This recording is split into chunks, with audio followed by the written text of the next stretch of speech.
মানুষের চোখ মনের দর্পণ, তবুও সব সময় চোখ যা বলে তা মন বলে না।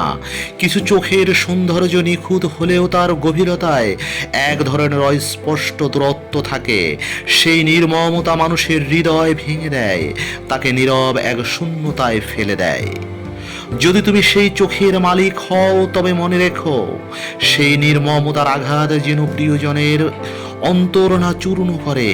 চোখের মায়া দিয়ে যেমন মানুষকে কাছে টানতে পারো, তেমনি তা দিয়ে গভীর ক্ষত দিতে পারো। তাই চোখের সৌন্দর্যের সঙ্গে তোমার কোমলতাও যদি রাখতে পারো, তবেই তার প্রকৃত মূল্য পাওয়া যায়। জীবনের প্রতিটি পথে আমরা এমন মুহূর্তের মুখোমুখি হই যখন সব কিছু অসহায় মনে হয়, আমাদের সাহস কমে যায়, মনোবল হারিয়ে ফেলে এবং পথের শেষটা অন্ধকারে ঢেকে যায়। তখন মনে হয় যদি কোনো দয়াময় শক্তি আমাদের হাত ধরে এগিয়ে নিত, তাহলে সমস্ত বাধা কেটে উঠতে পারতাম। হে দয়াময়, শক্তি দাও। এই প্রার্থনা শুধু আমাদের দুর্বলতার প্রকাশ নয়, বরং এটি আত্মবিশ্বাসের বহিঃপ্রকাশ। আমরা জানি পৃথিবীর সব সমস্যার সমাধান আমাদের হাতের মুঠোয় নেই, কিন্তু দয়াময়ের প্রতি বিশ্বাস আমাদের অন্তরের শক্তি জাগ্রত করে, যে শক্তি দিয়ে আমরা অসম্ভবকেও সম্ভব করতে পারি। তোমার দয়া হলো আমাদের অবিনশ্বর আশ্রয়। যতই ঝড় আসুক, যতই বিপদ আমাদের ঘিরে ধরুক, তোমার করুণার আলোয় আমরা পথ খুঁজে পাই। আমাদের দেহ দুর্বল হতে পারে, মন ক্লান্ত হতে পারে, কিন্তু তোমার দেওয়া শক্তি আমাদের আভ্যন্তরীণ জগৎকে অপরাজেয় করে তোলে। তোমার কাছেই প্রার্থনা, হে দয়াময়, আমাদের ভয়কে সাহসে রূপান্তরিত করো। আমাদের এমন মনোবল দাও যা বাধার সামনে কখনো নতি স্বীকার করে না। আমাদের হৃদয়ে এমন আলো জ্বালো যা জীবনের সব অন্ধকারকে দূর করে দেয়। এই জীবনের প্রতিটি চ্যালেঞ্জ, প্রতিটি বেদনা এবং প্রতিটি ব্যর্থতা আমাদের তোমার কাছেই ফিরে যেতে শিখিয়েছে।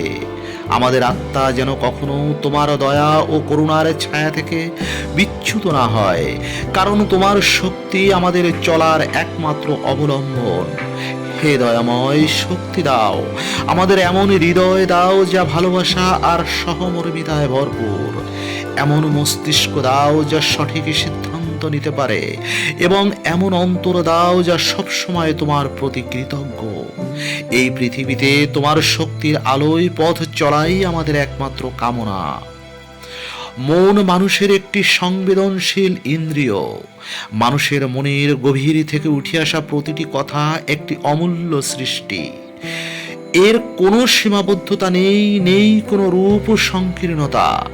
এই মন তার নিজস্ব পথে কথা বলে, চিন্তা করে এবং নিজের মতো করে বাস্তবতার একটি নতুন রূপ তৈরি করে। কারো শেখানো বলি, আরোপিত চিন্তা কিংবা চাপিয়ে দেওয়ার ধারণা কখনো মনকে সত্যিকার অর্থে প্রভাবিত করতে পারে না। আমাদের সৃষ্টিশীল মন কখনো বাধার পরোয়া করে না, কারণ এর শক্তি অনন্ত এবং সম্ভাবনার দ্বার অবারিত। যখন মন নিজের মতো করে ভাবতে শুরু করে, তখন শুরু হয় নতুন কিছু তৈরির প্রথম ধাপ। এক একটি সৃষ্টি হয়ে ওঠে আমাদের ভবিষ্যৎ গঠনের অন্যতম হাতিয়ার। সৃষ্টি হলো একটি অবিচল যাত্রা। এটি শুধু একটি কাজ নয়, বরং একটি দায়িত্ব। এই সৃষ্টির মাধ্যমে মানুষ তার স্বপ্নের জগৎ গড়ে তোলে, যা শুধু বর্তমানের নয়, বরং দীর্ঘস্থায়ী ভবিষ্যতের ভিত নির্মাণ করে। যখন আমরা মন থেকে কিছু তৈরি করি, তা শুধুমাত্র আমাদের জীবনকে সমৃদ্ধ করে না, বরং সমাজ এবং পৃথিবীকেও আলোকিত করে। ইতিহাস সাক্ষী, পৃথিবীর প্রতিটি মহান আবিষ্কার এবং সৃষ্টি এসেছে এমন মন থেকে যা নিজের নিয়মে চলতে চেয়েছে। প্রত্যেক সৃষ্টির পথে বাধা আসবেই। এই বাধাগুলো আমাদের ভীত করে তুলতে পারে, বিভ্রান্ত করতে পারে, কিন্তু থামাতে পারে না। কারণ মন যখন নিজের মতো করে কথা বলে, তখন সে নিজের শক্তি আর সাহসকে কাজে লাগিয়ে সব বাধা অতিক্রম করে। আপনার মন আপনার সবচেয়ে বড় শক্তি। আপনার চিন্তাগুলোকে মুক্ত করে নিন, বাধা পেরিয়ে চলুন, নিজের বিশ্বাসকে দৃঢ় করুন। মনে রাখবেন, সৃষ্টি কেবল একটি কাজ নয়, এটি একটি পবিত্র দায়িত্ব। আপনার মনের কথাকে গুরুত্ব দিন, এটি আপনার সৃষ্টির শক্তি এবং ভবিষ্যৎ বিনির্মাণের প্রেরণা। মন নিজের মতো করে কথা বলুক, আপনার কাজ শুধু তার পথ তৈরি করা। আপনার সৃষ্টি হতে পারে আগামী দিনের নতুন পথ চলার সূচনা। বিশ্বাস রাখুন, আপনার মন এবং আপনার সৃষ্টি একদিন একটি নতুন অধ্যায়কে রূপকার করবে। সৃষ্টির যাত্রা থেমে থাকুক না কখনো, অর্থাৎ কখনো যেন এই সৃষ্টির যাত্রা থেমে না যায়। মানুষের জীবন একটি সুন্দর বৃক্ষের মতো, যা সুশৃঙ্খল আচরণ ও নিয়মানুবর্তিতার পানিতে সিঞ্চিত হলে ফুলে ফুলে ভরে ওঠে। কিন্তু এই আচরণ যদি অনিয়ন্ত্রিত হয়ে পড়ে, তাহলে তা জীবনের শেকড়কে দুর্বল করে দেয় এবং ধ্বংসের মুখে ঠেলে দেয়। অনিয়ন্ত্রিত আচরণ শুধু একজন ব্যক্তিকে নয়, বরং একটি সমাজকেও পিছিয়ে দিতে পারে। অনিয়ন্ত্রিত আচরণ মানুষকে তার আসল লক্ষ্য থেকে বিচ্যুত করে। মানুষ যখন নিজের আবেগ, রাগ কিংবা ইচ্ছার উপর নিয়ন্ত্রণ রাখতে ব্যর্থ হয়, তখন তা থেকে ধীরে ধীরে অন্ধকারে টেনে নিয়ে যায়। এটি ব্যক্তিগত এবং সামাজিক জীবনের অশান্তি সৃষ্টি করে। যেমন সময় মতো কাজ না করা, আবেগে প্রবণ হয়ে ভুল সিদ্ধান্ত নেওয়া কিংবা মাত্রা অতিরিক্ত আত্মকেন্দ্রিকতা, এইসব জীবনের উন্নয়নের পথে বড় বাধা। একজন ব্যক্তি যদি তার আচরণকে সঠিকভাবে নিয়ন্ত্রণ করতে না পারে, তাহলে তার জীবন গভীর হয়ে পড়ে।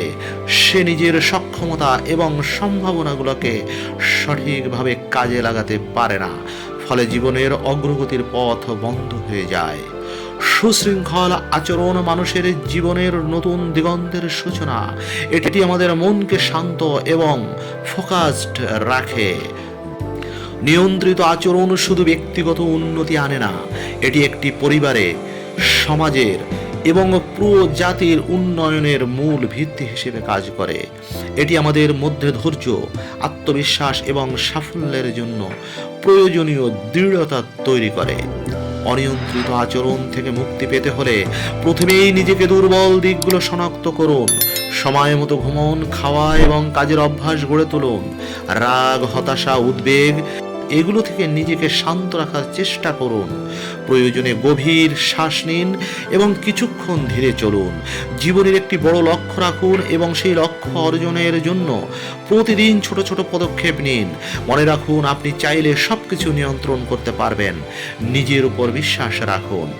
অনিয়ন্ত্রিত আচরণ মানুষকে ধ্বংসের পথে টেনে নেয়, কিন্তু সুশৃঙ্খল আচরণ জীবনের প্রতিটি ক্ষেত্রে সফলতার আলো ছড়ায়। আপনার হাতেই রয়েছে আপনার জীবনের চাবিকাঠি। এটিকে শক্ত করে ধরুন এবং জীবনের সেরা সংস্কারটি গড়ে তুলুন। ভালোবাসা মানুষের হৃদয়ের গভীরতম অনুভূতি। এটি একটি শক্তি যা মানুষকে বেঁধে রাখে মমতায়। এতক্ষণ ধৈর্য ধরে আমাদের সাথে থাকার জন্য আপনাকে অসংখ্য ধন্যবাদ। দয়া করে শেয়ার করুন এবং সাবস্ক্রাইব করুন।